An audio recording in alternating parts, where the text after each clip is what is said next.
बुलंदशहर के Secunderabad industry area में chemical factory पर छापे से हड़कंप मच गया। बताते चले उत्तर प्रदेश के बुलंदशहर जिले से बड़ी कार्रवाई की खबर सामने आई है। सिकंदराबाद इंडस्ट्री एरिया में स्थित तिरुपति केमिकल फैक्ट्री पर पॉल्यूशन कंट्रोल बोर्ड और ग्राउंड वाटर विभाग और पुलिस की संयुक्त टीम ने छापा मारा।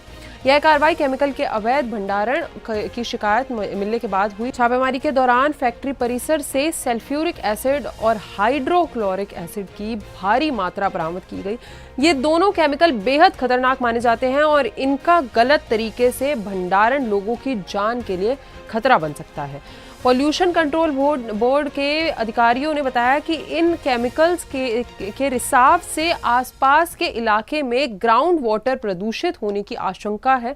इसी को देखते हुए ग्राउंड वाटर विभाग की टीम ने आसपास के क्षेत्रों से पानी के नमूने लिए, जिन्हें जांच के लिए लैब भेजा गया। अधिकारियों का कहना है कि यदि केमिकल जमीन में रिसते हैं तो इससे पीने के पानी पर बुरा असर पड़ सकता है और लोगों के स्वास्थ्य को गंभीर नुकसान भी हो सकता है। कार्रवाई के बाद फैक्ट्री को तत्काल बंद कराया गया और बरामद केमिकल को सुरक्षित स्थान पर रखवाया गया। पुलिस ने फैक्ट्री मालिक के खिलाफ मामला दर्ज कर लिया है और पूरे मामले की गहन जांच की जा रही है। प्रशासन ने साफ कहा है कि पर्यावरण और जनता की सेहत से खिलवाड़ किसी भी कीमत पर बर्दाश्त नहीं किया जाएगा। आइए जानते हैं इन सब में उन लोगों का और क्या कुछ कहना है। छापा मारा गया है, क्या क्या खामियां पाई गई? क्योंकि प्रदूषण नियंत्रण बोर्ड बुलंदशहर को मिली सूचनाओं के आधार पर आज एक संयुक्त टीम बनाई गई और उसका संयुक्त निरीक्षण किया गया है, जिसमें यहाँ ग्राउंड वाटर संबंधित उद्योग स्वामी से ग्राउंड वाटर एनओसी का भी नहीं है इनके प्राप्त है और अन्य जो HCL और अन्य H2SO4 के स्टोरेज संबंधी प्राधिकार भी इनके द्वारा प्रस्तुत नहीं किए गए। विभिन्न स्थलों से ग्राउंड वाटर बोरवेल के साथ साथ अन्य स्लज का सैंपल लिया गया, जिसके परीक्षण के बाद इसके रासायनिक विश्लेषण के उपरांत यथाविहित कार्रवाई की गई। किस तरीके की कार्रवाई करेंगे? उत्तर प्रदेश प्रदूषण नियंत्रण बोर्ड और उत्तर प्रदेश भूगर्भ जल विनियमन प्राधिकरण के अंतर्गत जो हमारे भूगर्भ जल अधिनियम 2019 है, उसमें निहित प्रावधानों के अंतर्गत कार्रवाई की गई। एक सैंपल देखने को आए थे, कितने तरीके के सैंपल लिए गए हैं? सैंपल स्लज सैंपल लिया गया है, ग्राउंड वाटर बोरवेल का सैंपल लिया गया है और जो उनके परिसर में यत्र भैया आपका गुड्डू कहाँ पे काम करते हैं आप? तिरुपति में। कहाँ पे? तिरुपति। तिरुपति में क्या है, किस पोस्ट पे आप? हम जी कॉन्ट्रैक्टरी करते हैं जी गाड़ी में। इस कंपनी में क्या क्या काम होता है, किस तरीके काम वही मतलब केमिकल आते हैं, मतलब HCL आते हैं और आप बाहर आते हैं, सप्लाई होते हैं, कभी कहाँ जाते हैं कभी कहाँ जाते हैं। किस यहाँ गोदाम में होता है। किस तरीके के केमिकल आते हैं? तो HCL एक आते हैं और कोई दूसरा नहीं आता। फिर उसके बाद कहाँ जाते हैं केमिकल?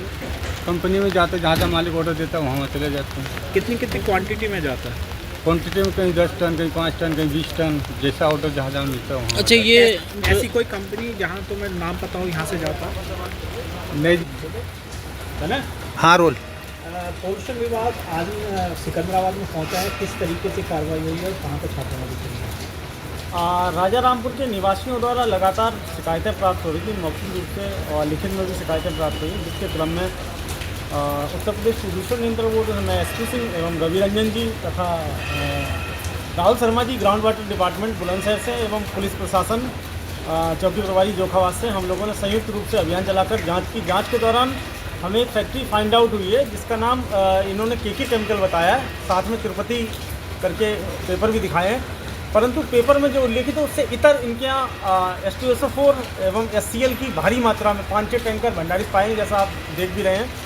तथा HCL को ये लोग इन्होंने बताया कि ट्रेडिंग कर रहे हैं, परंतु इन लोगों द्वारा HCL की प्रोसेसिंग की जा रही है, क्योंकि बाहर पानी जो है इनका ट्रीटमेंट सिस्टम का इन्होंने स्टोरेज वगैरह बना रखी है, हौदी बना रखी है, जिसके माध्यम से पानी बाहर नाली में जा रहा है और ग्राउंड वाटर जो इनका परिसर है उसमें पूरे में ग्राउंड वाटर भंडारित पाया गया। तो हम लोगों ने स्लज के भी सैंपल लिए हैं, बोरवेल के सैंपल लिए। बोरवेल के पाइप जब खोले गए तो वो पूरे रेड पाए गए हैं और बारिश के दौरान इन सारे जो हजारस वेस्ट ड्रम्स जो हैं उनसे फ्यूम्स जनरेट हो रही हैं, निकल रही हैं। तो ये बहुत हजारस टाइप की इंडस्ट्री है। इनके द्वारा अनाधिकृत रूप से निश्चित ही HCL और H2SO4 का विक्रय भंडारण किया जा रहा है, जो कि ग्राउंड वाटर कंटामिनेशन में बाई पर्कुलेशन मेथड जो है वो कार्य कर रहा है। इससे जो है इंडस्ट्रियल एरिया का ग्राउंड वाटर पॉल्यूशन होने की संभावना। हम लोगों ने सॉइल के भी सैंपल ले लिए हैं, ग्राउंड वाटर के भी सैंपल ले लिए हैं। सैंपल एनालिसिस के उपरांत जो भी कार्रवाई होगी ग्राउंड वाटर विभाग द्वारा, हमारे विभाग द्वारा, पुलिस विभाग द्वारा, प्रशासन विभाग द्वारा, वो सारी कार्रवाई इनके मालिकात के ऊपर की जाएंगी। सर इस केमिकल जो आप बता रहे हैं ये मनुष्य के लिए कितनी। प्रशासन ने चेतावनी दी है कि नियमों का उल्लंघन करने वाली फैक्ट्रियों पर आगे भी सख्त कार्रवाई की जाएगी। ये थी बुलंदशहर से बड़ी खबर और ऐसी और खबरों के साथ जुड़े रहिए सुदर्शन उत्तर प्रदेश के साथ।